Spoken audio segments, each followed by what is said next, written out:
The Racing Postcast in association with Paddy Power. They prize support UK and Irish racing the night before. Hi there, welcome along to the Racing Post Weekend Racing Postcast.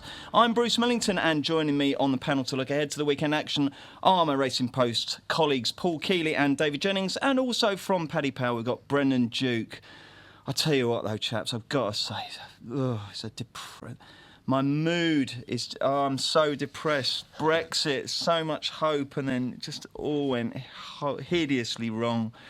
I don't know. Paul Keeley, what do you think? I just think you should wait till next time, mate. Up a furlong, it'll be all right. Not the horse, you idiot. Right, anyway, that's enough of politics, and let's get stuck in, because we've got the Irish Derby, we've got the Northumberland Plate, but that's been run on all weather. That's no good either. Oh, no, I've got to lift myself, Great action on Channel 4 from Newmarket, and then on Sunday we've got the Pretty Polly and loads of other good stuff as well. We've even got the Utoxeter Summer Cup. So hopefully the lads are brimming with winners, confidence and all sorts of wisdom for you. We will start at 5:20 at the Curragh on Saturday. It's the Dubai duty-free Irish Derby. And Brendan Duke, how do Paddy Power bet? 4-5 Harzand, 9-4 Idaho, 10-1 Red Verdon, 12-1 the Moonlight Magic, 16-1 Port Douglas, and 33's Bar. Paul Keeley, penalty kick for Harzand? Yeah, I think so. If Dermot Weld is happy to let him run and that he's over the Derby, I mean, I know he said he was slightly concerned earlier in the week, but if he lets him run, I thought he was quite a commanding winner of the Derby. He went away again from US Army Ranger at the end. I know some sectionals boys say Idaho can be marked up for chasing too strong a place, etc., but I just thought Arzan was much the best horse in the race, and I think he'll win. Value? Yeah, I think it's reasonable enough. I mean, it was sort of 5-4 each or two at when US Army Ranger was in the race, and all the money has been for Idaho. 4-5 is not the worst bet in the world at odds on. What do you reckon, DJ? Yeah, it's funny. Earlier on in the week, I would have been saying when US Army Ranger came out, the doubts about Harzand, I kind of thought Idaho was maybe the play at that stage, but Brendan will tell you more now. It's absolutely lashing rain here this morning. Spoke to Tony O'Hare, who's actually in the Curragh at the moment, and he said they got torrential rain for about a half an hour this morning. So there is showers forecast. That's going to completely play into Harzand's hands. I think when they met in the Ballysacks, it was heavy ground. It was cutting the ground again at Epsom. I thought if the ground was a little bit quicker, it might bring them closer together. And at the prices, I thought Idaho maybe was the play. But the more the rain comes, the more you find it hard to see Idaho reversing the form with Harzand. I certainly wouldn't back Harzand at 4-5. Do I think he's most likely winner of the race? I do. I'd back him. Would you? Well, you wouldn't back him, Brendan, because you're nothing under 2-1, are you? But if you were to relax that, would Harzand be the sort of horse that would make you steam in? Yes, very, very hard to beat, because I know Paul was mentioning, and I think Tom mentioned it on Monday, about the sectionals lads giving Idaho an upgrade, but I thought Harzand deserved an upgrade for the trip he endured. I thought he was value for more than he won by in the Derby, and should improve, and the ground's come right for him. So yeah, he looks very hard to beat. Have you ever seen those sectionals lads? I mean, they're not the best dressed in the world. They don't exude a kind of impression that they win loads of money doing it. They get lots of admirers because they baffle us with their science, don't they? Well, you would say the same about poker players. Some of those lads, the crimes against fashion they commit, but they're winning €1 million pots left, right, and centre. Is it a bit of a kind of a thing where they can wear what they want? So they can, yeah. I'm not having a go at them. I'm just saying I've never seen one getting out of a Bentley, put it that way. Oh, right, okay. That's what I'm saying. Yeah. You know, there's a lot of these kind of, oh, that did a good section, and then, you know, on the day of the race they're quite quiet. But anyway, I'm sure they do better than me, that's for sure. But that's not saying much. Who's going to chase the winner? Who's going to chase the favourite home? Do you think, Kills? Yeah, it'd probably be Idaho. I can see Red Verdon being ridden a bit closer to the pace and running on and doing his best with the sole British runner in the race. In fact, there's only 4 trainers represented in the race, isn't there? But I think it's, you know, if the one horse that could bounce back is Moonlight Magic, that ran no race whatsoever at Epsom, you can write that off. He was beaten and eased a long way out, but half of the field that shouldn't even be in the Derby, should they? They're pacemakers. It's not the most exciting Irish Derby we've ever seen, David, is it? No, it's not.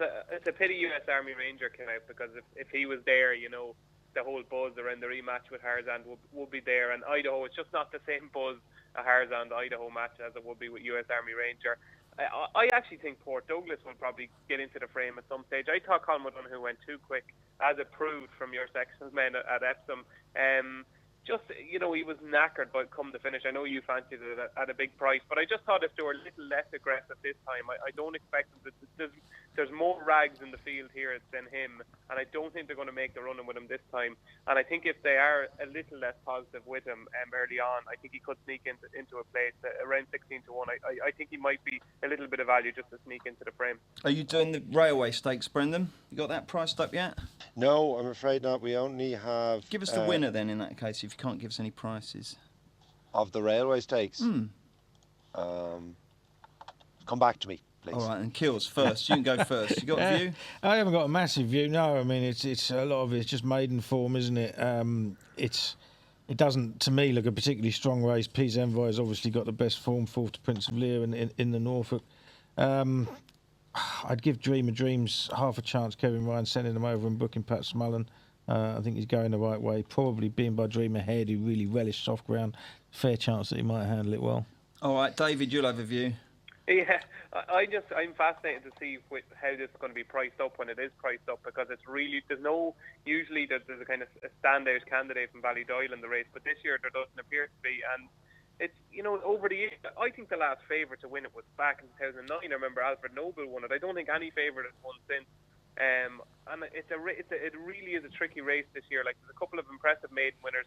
If I was to have a bet in the race, I would probably just about back Dream of Dreams. Like the way he battled the last day at Haydock, thought it looked an above average maiden that day. Obviously his debut run at Newmarket was particularly eye catching, but I thought it looked a good maiden in Haydock, and the third horse Spirituous has come out and won since at Newmarket. So I think it's a below par renewal of the Railway Stakes this year, and I think Dream of Dreams might just be good enough. OK, let's take a look at the John Smith's Northumberland Plate next. Here's Paddy Power's latest horse racing offer. It's money back as a free bet if your horse finishes second to the SP Fav at one meeting every day this month. Paddy Power, you're welcome. Max free bet £25, 18 plus. Please gamble responsibly. You've got to laugh, Kills, haven't you? I'm looking at the race conditions for the Northumberland Plate, 4:15 at Newcastle. John Smith's Northumberland Plate, brackets Heritage Handicap. Don't give me Heritage if you're then going to run it on the all-weather. That's not good, is it? Eh? Yeah, absolutely right. Yeah, what really annoys me about race titles is there's so many different things we have in brackets throughout. I mean, they just look ridiculous, don't they? You can't even read it and make sense of it. It's the first thing to confuse newcomers, isn't it? Yeah, absolutely. Yeah. Well, anyway, notwithstanding that, who do you think's going to win the race? Who have you tipped in the weekender? Yeah, I put up Nikita. Yeah, I put up Nikita in the weekend. Just a horse that just keeps running a career best every time it runs. I mean, it's 5 in a row now. First time out this season was in the Chester Cup about 7 weeks ago. He was drawn out on the wide outside then, and he pulled for the first mile. He pulled furiously for the first 3 furlongs, and he still took it up going into the straight. Just got nutted on the line by No Heretic. Another race going forward, doesn't have any all-weather form. Might have a fair draw in stall 9. Single figures used to be favoured. I mean, they are still going the same way round, and there is only a 2 furlong run to the first bend. So I think there's an awful lot. He's got an awful lot going for him in what is a very, very tough race, obviously. And being a music buff, I'm sure you know the answers. Who had a hit with Nikita? Probably in the 80s, I should imagine it was. That's the faintest idea. You must I do. couldn't have named the decade, let alone the person. Brendan, help him out. Elton John. Well done. There you go. Really? You wouldn't have had a I clue? wouldn't have the faintest idea, no. Oh, well. Anyway, the key is that you think Nikita will win. Who do you think will win, David Jennings? I fancy Seymour, Bruce. It didn't run as bad as it looked the last day. If you go to the forum, you see behind Moonrise Landon in that list of race at York, he was beaten 16 lengths. But if you actually watch the race back again, he actually made quite good headway early in the home straight. Wasn't that far away, 2 furlongs out, and then just got really tired. He needs further. I have a feeling this has been the plan for quite a while. His first 2 runs were at Kempton on the all-weather. He was quite impressive when beating Kerazek, who we know was the Alan King juvenile hurdler from a few years ago. He seemed to really like it that day. He's quite likely raced. You kind of think Seymour's been around a lot longer than he has. He's only ran 11 times. He won at Ascot last July off a mark of 93. He's up to 99 now. But I always thought he had the makings of a 3-figure racing horse. I think conditions are in his favour. He handles like he handles that surface. Like he likes to get his toe in. I think the surface will actually suit him. I think he's around 9-1. I think it's a fair enough each way price. What price you going, Brendan? Seymour and Kills' Nikita? It's 8-1 and 7-1 respectively. Oh, okay, fine. What's the full show? Oh yeah, 6-1 Steve Rogers, 7-1 Nikita, 8-1 Seymour and Polarisation, 12-1 The Gang Warfare and Gabriel the Hero. Oh, and my reward, and then 14-1 brings in No Heretic, Angel Gabriel and Arch Villain. 16. Just a quick one on Steve Rogers, Paul. You might notice. Was there any explanation for what happened at Manchester? I haven't heard anything. I mean, I was one of the people who thought it was a good thing to literally and for the to whole turn race, up. I thought he was going to win. Yeah, exactly. You just thought he had to turn up and hack around on the inside and then pull clear. I expected it. He won so easily at Kempton. That can't have been his running, so you can easily forgive it, and therefore he's a very well handicapped horse with some all-weather form, having bolted up at Kempton first time. And Rog is making confident noises, isn't he? Yeah, he was ridiculously confident at Chester as well, though, and the horse just dropped out. I just don't know why. Brendan, who's your selection here? I thought the Arch Villain was interesting. He has a formidable all-weather record. I think he's 7 from 12. He's really good fresh. Well, he's really good full stop, but certainly the layoff won't hurt him. And he's a very good draw. So I thought that all added up to him being pretty decent value of 14-1. Jolly good. Okay, the 2:30, the Chip Chase. Kills, you've tipped Buratino. You're determined to get a win out of Buratino. Yeah, I mean, this there's season, nothing aren't you? disappointed me more than Mark Johnston pulling him out of the Commonwealth Cup on what was borderline good ground at Ascot. I think the race was rubbish. I think the winner probably ran below form, and I'd be surprised if Buratino wouldn't have been bang there. I mean, Catchy was second. I mean, I know that, we're saying the race was great for the 3-year-old sprinters. We had a 3-year-old champion sprinter last year, but it's not always going to be like that. And it turned out that it was a bad race that was very, very winnable. And I think Buratino would have gone close. Obviously, I'll be proved wrong if he doesn't win this. Tell me this, though, Kills. Obviously, Tapita, his Tapita. No, is it? Tapita. It's Tapita. It's Tapita to me. All right, well, you say Tapita, I say Tapita. Anyway, how does that equate if you've got standard Tapita to what's its equivalent of turf? Good to soft, good to I firm? haven't got to, I mean, I think a lot of these, when it comes to acting on different tracks, there are more reasons for horses to act on it than to not act on it. I think most horses will go on it. Okay, I think horses that don't go on turf are more likely to go onto it. It's probably down to a soundness issue more than anything else. They got problems, and all-weather surface gives you a consistency of surface across the track. And I think a lot of horses that act on soft ground go well on all-weather surfaces because of a soundness issue, not because of a preference of soft ground. Do you think Buratino will be all right? I think Buratino will be fine. I don't think it's a surface that absolutely suits soft ground horses. That's for sure. Okay. How much are you going to have on him? 50 quid? I'm probably going to have a decent bet on him. I think 4-1's a good price. I thought he was on the way back. 80 quid? Yeah, it might be a bit more than that. We'll see. Okay, we'll fine. see. Depends on what price. Depends on what price it is and what the market does. But I think that he's potentially better class than these. He looked on the way back when he was forced to quiet reflection. David Jennings, who's your Chip Chase choice? Yeah, not sure about Buratino. Not sure. Obviously, Back in the day, you used to jump in and just slag Kills off. Now it's all after you, Claude, isn't it? How are you supposed to slag a fella that constantly puts winners after winner after winner on a Saturday? So it's going to make me look stupid. So I can't. Unfortunately, I'm going to have to bow to Paul's superior knowledge here. I'm not convinced with Buratino, to be honest with you. I thought he ran okay the last day, no more than that. I thought the race at one stage was there for the taking when he travelled up quite well. I didn't think he looked like he had the fight for it, to be honest. I'm not sure he's trained on.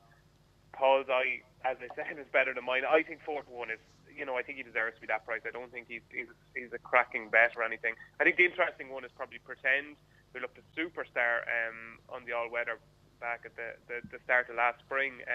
It's obviously very disappointing in that listed race at Windsor, but I thought he looked a Group 1 sprinter in the making at one stage last season. So, but he hasn't ran in so long; it's very hard to know. But I'd be willing to sit this one out. Okay, Brennan, have you got a show for us? Certainly do. It's a more than fair 4-1 Buratino, 5-1 both Watchable and Mr. Lupton, 6-1 brings in Mark Has and Pretend, 9-1 Polybius, and 10-1 Bar. Are you in the Kills camp? No, I'm actually in the David Jennings camp. I think he's gone gun shy. Oh, you never want to be in my camp. It's time to pretend, then, according to these boys. Okay, right, 305, the Betfred TV handicap. It's a Class 2 over 6 furlongs. Kills. Yeah, I can't say I've got a massive fancy in the race. The horse that should have been winning it ran yesterday over 7 furlongs, but by mistake on the Godolphin part. Looked like it was coming through to win and then just stopped in the last 50 yards because it doesn't quite get home. That was called Hold Tight, so keep an eye on that when it goes back to 6 furlongs, which it should do next time. This race, I found pretty hard, to be honest. Now, Should we move on? I'd probably say. I'm the winner. Go on, then. You go. You go, because I'm George guessing. Bowen. Who? George Bowen. George will Bowen, win this okay. race, yeah. Number six in your card was only 6 to blame in that race in Epsom. But my God, if you watch it again, no sort of run, had a notion of bouncing back. Supposed to be behind at one stage. I thought it was typical Spencer ride, gave him too much to do. But he's coming back to the Boyle nicely. He was rated 100 at one stage last season. He's down to 97. I think he's a cracking chance. Great. George Bowen for David Jennings, bringing clarity to the 305. The 340 is the Betfred Northumberland Vase. It's the sort of consolation for horses that don't get into the plate. So we've got 2 2-mile races. Very competitive. Kills. Who wins it? Yeah, well, it's very competitive. Going to be pretty short price about Danny Day, who was anti-post favourite for the Northumberland Plate itself, but didn't get in. Absolutely bolted up last time. I think it's probably going to be hard to beat. But it has got an outside draw. Again, we don't know whether that's good or really bad yet. Two I like against Sea of Heaven. Obviously hasn't run for ages, but was very progressive at staying trips last year. And a massive fly with the oldest horse in the race. Here we Surprise, go. surprise. The oldest horse in the race, Cousin Key, hadn't run that well over jumps lately, but has got plenty of decent all-weather form. In fact, he was only beaten 2 3/4 lengths in the all-weather championship By last Mill year. Reef. He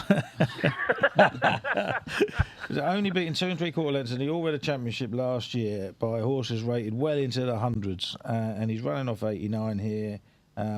He liked the long straight. He tends to go well on courses with a long straight as well. So I think probably a massive price. I'll go each way, Cousin Key. Okay, what about you, DJ? I think Danny Day is very slow. I really do. I remember a couple of times watching him last year, and he just takes time to do everything. If it turned into a sprint, I'd worry. They're obviously going to go a pretty decent pace. Just watching the races during the week in Newcastle, they don't tend to hang about. But I just think he's slow. I think he could be tapped for toe. The one I like is the Castleman. I thought that was a cracking run in York the last day. He's only up £1 for that. He was second to Saigon City. I thought he got away lightly, only up £1. I thought he ran a real good race at York. He had no excuses. He just wasn't good enough on the day, but he stayed on quite strongly. Was given a bit to do, and it was his first run of the season. So up £1. Jamie Spencer will hopefully weave his way through the pack on the Castleman. Okay, have you got anything to contribute to the 340 debate, Brendan? Well, again, I mean, it's like myself and David are in Glastonbury because I'm in his tent again with the Castleman. And I also, just to add one thing to it, I like putting the pieces on him because he can be a touch lazy. So I think the pieces will eke out even a bit more improvement. I take it both of you are going to have a couple of quid on Saigon City for the big one then, because he hacked up that day. He won really easily. Yeah, he's only gone up about £3 for it. And I just thought the Castleman was given a lot to do, and I know it can be visually. He wasn't making anything on the winner in the last 100 yards, though. Yeah, the winner was impressive, yeah. Okay, righty-ho. Let's turn our attention to Newmarket, where there's 3 Channel 4 races. The 245's Fred Archer, not a big field, but reasonable sort of race. Kills. Who'd you like there? Yeah, Batil, hooded first time. Really disappointed in the Goodwood last time, but on good ground. This is what she wants. She wants soft ground, and believe me, it's going to be soft. I mean, it was given as soft on Thursday. They had about an inch of rain after Someone racing. said they'd never seen rain yeah, like exactly. it. An inch of rain after racing. They're still calling it soft. Be interesting to see how it rides this evening. But even though she's got a bit to find on the ratings, I think on this ground she should take a hell of a lot of beating. All right then. What about you, David? You got a view here? I would be absolutely shocked if Batil was beaten. I really would. She's just better than these.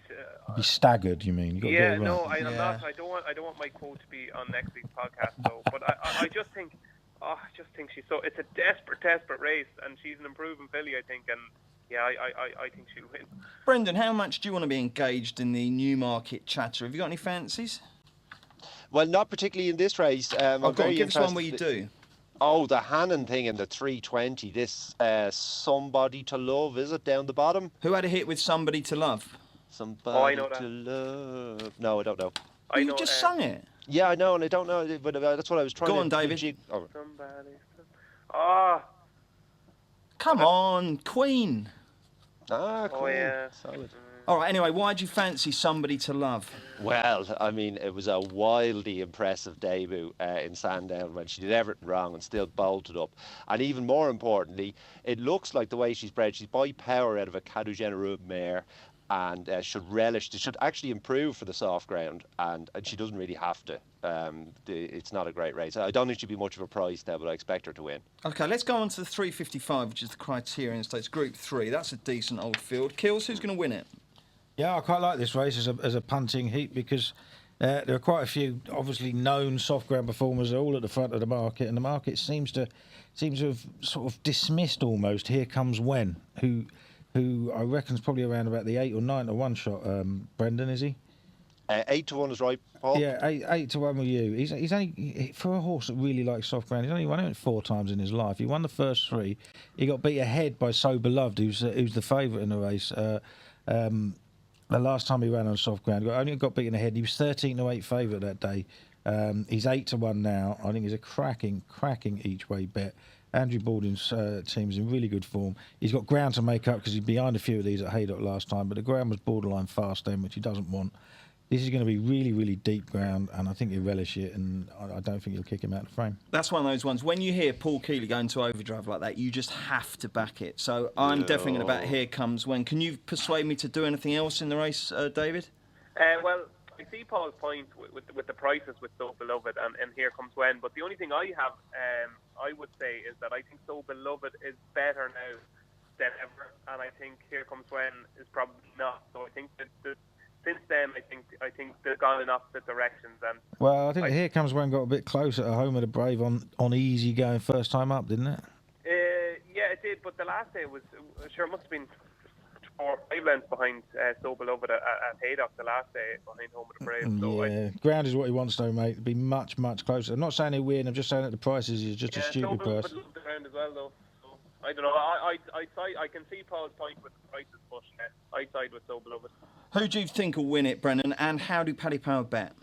7 to 2 So Beloved, 4 to 1 both Breton Rock and Muari, 7 to 1 both Ade and Birchwood, 8 to 1 the Here Comes When, and 12's Bar. And your selection is? Well, it wouldn't be Here Comes When anyway. I'm like David. I'm nervous about this, but the horse is a complete twicer. I'd lay him in a walkover. Really? Yeah. So it won't be him. Breton Rock each way. He'll definitely place, won't he? Love the ground, and he'll definitely place. Knocking each way bet. Kills, they start ganging up on you. They're Don't worry about that. Listen, mate. Us Irish have to stick together now. The more people who disagree, the bigger your price. That's what you want. That's true. Absolutely. Okay, let's get best bets from Saturday. This will not be beaten. This will not be beaten. We're getting the 12-inch version. Blimey. Steve, that'll do. Right, stop. Sure. That was beautiful. Blimey. What the hell was that? That was from the golf podcast we did class. before the US Open. Yeah, he really cleared his throat. Steve's laughing, by the way, because he's had a big bet on Britain to leave the European Union. So he's absolutely cock-a-hoop today. Great news. Well, he, in fairness to him, no matter how bad it's going, he's always very chipper. Yeah, he is. Well, no, I'm not. I wouldn't be quite. That's not quite true. He did though. Yeah, I mean, I think he's won a few quid on the referendum, but he did have probably the weirdest bet ever. I think he had who was it? Neil Lennon to be the next Celtic manager in a double with Britain to exit the European Union. I mean, only Steve Palmer could do that. Okay, best bets for Saturday then. Paul Keeley's, take it away. Well, despite being ganged up on by the Paddies, I'm going Here Comes When in 355 at Newmarket. David Jennings? Well, I'm going to try and give a winner, so I'm going to give Batil at Newmarket. In the what? Batil in the... What time was it at again? Come on, there's people sitting here with a post-it and a pen and paper. They want to know the horse, the meeting and the race. 2:45 Newmarket. 2:45 Newmarket Saturday, Batil. Okay, and Brendan?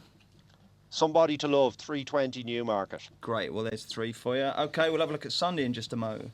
Here's Paddy Power's latest horse racing offer.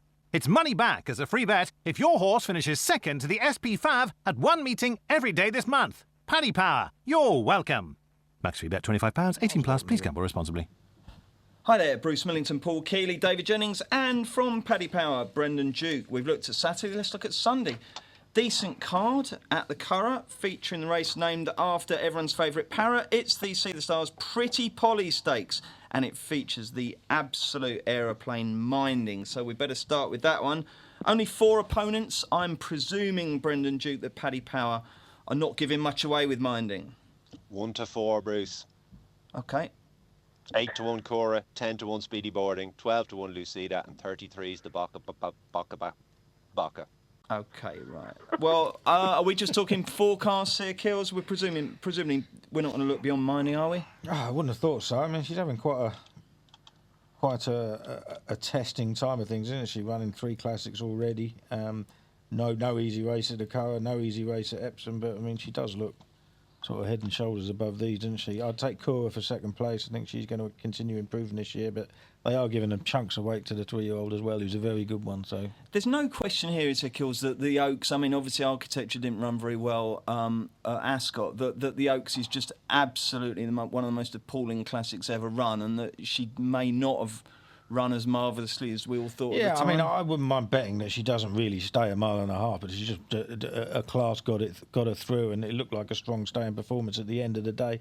But she got beat by Jet Setting the time before, who didn't do any franking at Ascot. Yeah, but that was on bottomless ground. I'm convinced she doesn't particularly like that, and the Jet Setting does. I'm not trying to diss her here. I was just merely trying to debate and make sure we're fully covered off in case anyone's looking. You're talking about a 4-to-1 on shot. I mean, it's not the sort of thing I'd ever bet anyway. So, I'd take Cora to be second place. I think she's going to continue improving this season. I like to return, but minding, I think she'll win. OK, minding and Cora is the Keeley forecast. What about you, DJ? That's the David Jennings forecast as well. How nice you're agreeing with each other. Yeah, absolutely.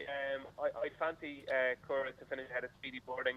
Backyard has gone a bit sour, I think. Lucida will hate if the rain comes, she'll hate the ground, and she's been disappointing, really, hasn't she? And it looks very straightforward stuff, which is very worrying. Might need to be Cora.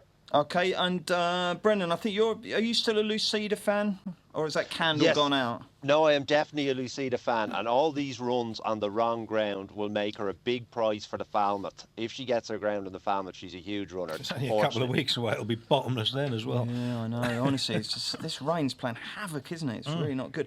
So, will you be having a bet, Brendan, at the Curragh in this race in the Pretty Polly? Probably not, but if I was, it would be Cora without minding. Will you be going? Certainly will. Will you? Be going both days. Oh, excellent. Didn't happen by accident either, Bruce. Failed. Jolly good road to work. Yeah. Failed to prepare to fail, as Keano would say. And when are the boys in green back in action? Sunday, 2 o'clock. Sunday, yeah. So it's going to be. Yeah. You'll hope it's on the big screen, I guess, won't you? Or do you not really care, Brennan? If you're there for business, aren't you? Yeah, I don't. I don't follow soccer, so I don't. Oh, do you not? No. So you didn't get any pleasure at all from that momentous moment? Well, I liked it. No. It was great, and actually, I knew they had scored because I was cycling home, and people just started randomly beeping their horns, and I was cycling in a straight line, so it wasn't me. So it was great that the nation rose up and beeped their horns at that goal, but it just doesn't do anything for me. That's because you had no helmet on. Yeah. It's always nice when nations show togetherness and unity, isn't it? Yeah. Not that we'd know. OK, right. Where should we go next? Is there anything else on the card? There's some interesting races that you races. boys won. OK, right. David, you first. Give us one from the undercard. Small fields is the order of the day. We've got very small fields. I like Chemical Charge to beat Sir Isaac Newton. Sir Isaac Newton somehow managed to win a race. We've got an unbelievable ride. Brian Moore had a shocking week, but he gave this an unbelievable ride in Wolferton. It's a horse that needs cover, needs things to happen right. I don't think a small field is what Sir Isaac Newton wants. I think Chemical Charge, who was entering the Hardwick, didn't turn up, was next to Portage, who won the Royal Hunt Cup on the first start on his first start for their lines was 2 out of 2 for Ray Beckett.